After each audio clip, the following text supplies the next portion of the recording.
You ask Tiger to solve. This deals with linear equations with one unknown. The final result is x equals -6. Let's solve it step by step. Simplify the expression. Multiply the fractions. Break up the fraction. Simplify the fraction. Find the greatest common factor of the numerator and denominator. Factor out and cancel the greatest common factor. Simplify the arithmetic. Group all x terms on the left side of the equation.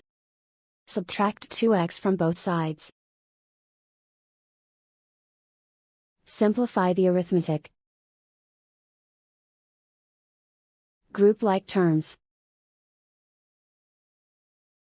Simplify the arithmetic. Isolate the x. Divide both sides by 2. Simplify the fraction.